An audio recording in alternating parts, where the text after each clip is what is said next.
India market invest মাইন্ডসেটে আপনাদের স্বাগত। যা চ্যানেল নতুন এসেছেন তাদেরগুলো প্লিজ চ্যানেলটাকে সাবস্ক্রাইব করবেন, লাইক করবেন, বেল আইকনটা প্রেস করবেন, তার সাথে অল বাটনটা প্রেস করবেন। নোটিফিকেশনটা কিন্তু সঙ্গে সঙ্গে আপনাদের কাছে গিয়ে পৌঁছাবে।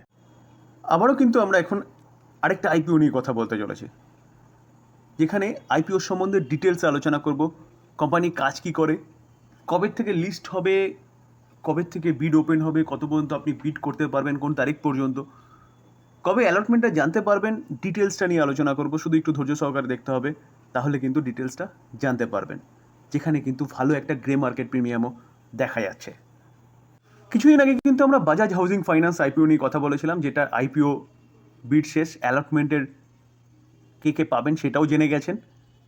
এবং গ্রে মার্কেট প্রিমিয়াম দেখুন, আইপিওর গ্রে মার্কেট প্রিমিয়াম কত দেখাচ্ছে? 78।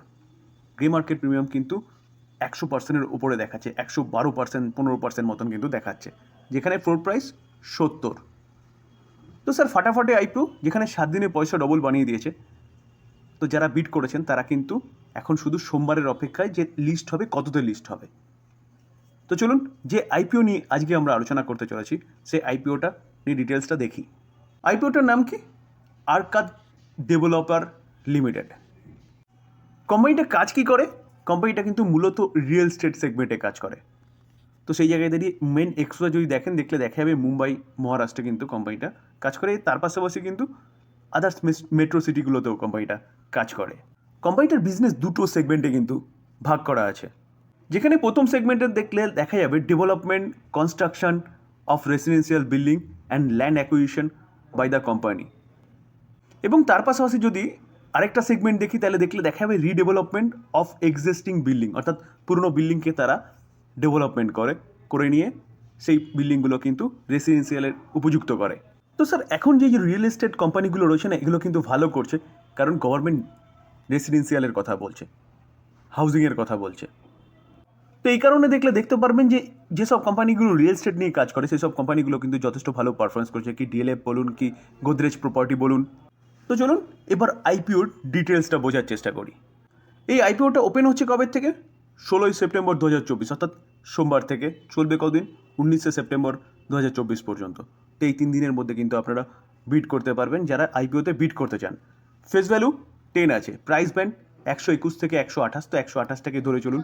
লট সাইজ কি বলছে? লট সাইজ 110 বলছে। ইস্যু সাইজ কি বলছে? 410 করোড়। সেখানে 3,02,31,250টা শেয়ার কিন্তু তারা বিডে আনতে চলেছে।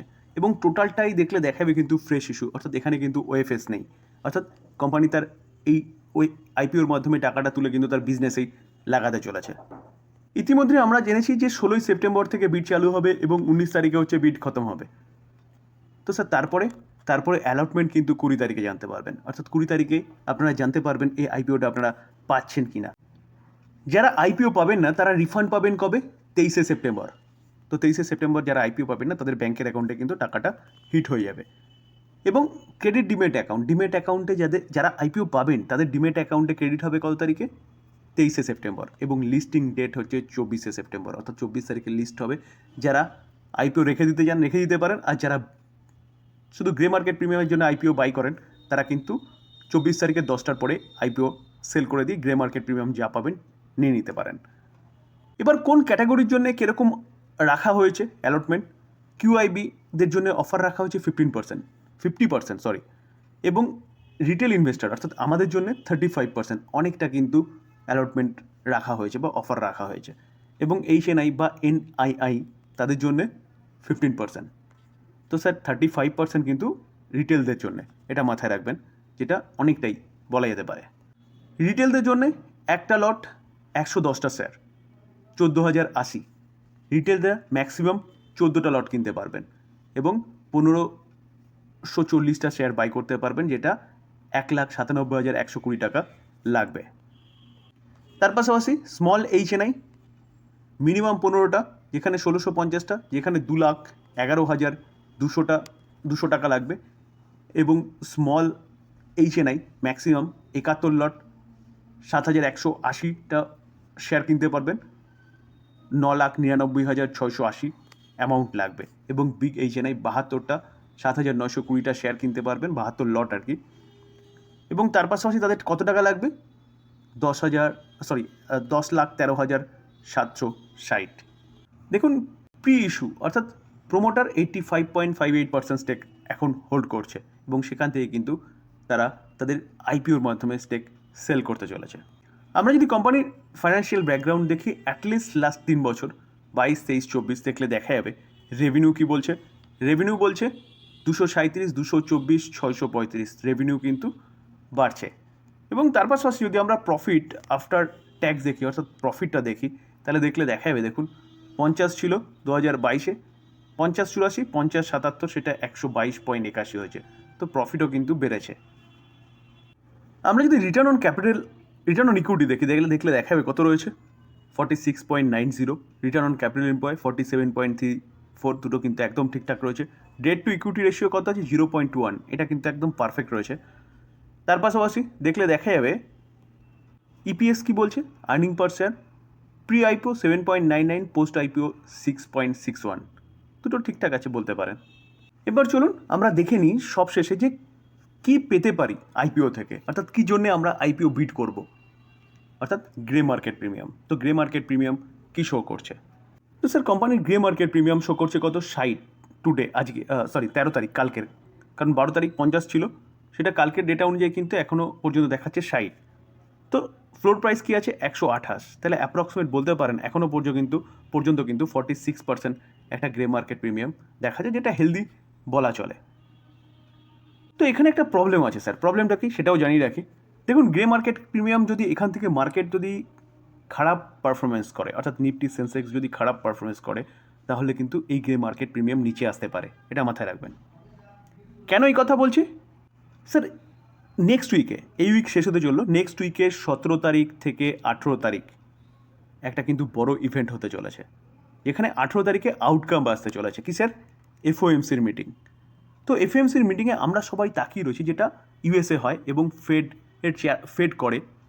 তো ফেডের চেয়ারপারসন আগে কি একটা ইঙ্গিত দিয়েছিল রেট কাটের।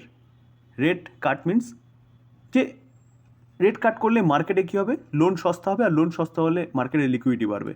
তো রেট কাট হবে বলেই কিন্তু মার্কেট খুব একটা ভালো পারফরমেন্স দেখাচ্ছে, ইউএসএর মার্কেট তথা ওয়ার্ল্ড মার্কেট, তার পাশাপাশি ইন্ডিয়ান মার্কেট।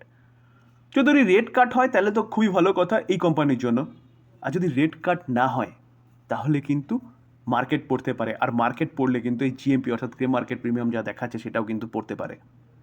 তো সবচেয়ে বেস্ট হবে যে 18 তারিখ পর্যন্ত অপেক্ষা করুন। 18 তারিখ ইভিনিংয়ে আপনি জেনে যাবেন যে এফএমসি কী করতে চলেছে, এবং 18 তারিখে যদি পজিটিভ নিউজ আসে তো 19 তারিখে কিন্তু আপনি আইপিওতে বিট করতে পারেন।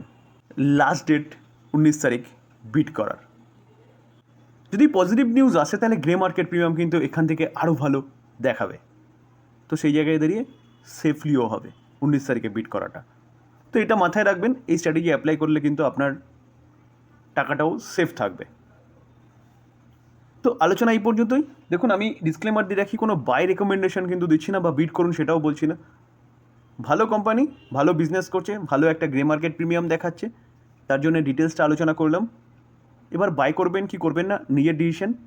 আমি একটা স্ট্র্যাটেজিও বললাম, যেখানে গ্রে মার্কেট প্রিমিয়াম যদি পড়ে যায়, 18 তারিখে যদি খারাপ নিউজ আসে তাহলে পড়তে পারে। তো সেই জায়গায় দাঁড়িয়ে 19 তারিখে একদম সেফ হবে বিট করাটা। তো এবার ডিসিশন আপনার, আপনি কী করবেন, বাই করবেন, বিট করবেন কি করবেন না, টোটালি আপনার ডিসিশন, বা আপনি আপনার ফাইন্যান্সিয়াল অ্যাডভাইজারের সাথে কিন্তু কথা বলে নেবেন। যদি আলোচনা ভালো লাগে, যারা চ্যানেল নতুন এসেছেন তাদেরগুলো প্লিজ চ্যানেলটাকে সাবস্ক্রাইব করবেন, লাইক করবেন, বেল আইকনটা প্রেস করবেন, তার সাথে অল বাটনটা প্রেস করবেন, নোটিফিকেশনটা সঙ্গে সঙ্গে আপনাদের কাছে গিয়ে পৌঁছবে। থ্যাংক ইউ, ভালো থাকবেন।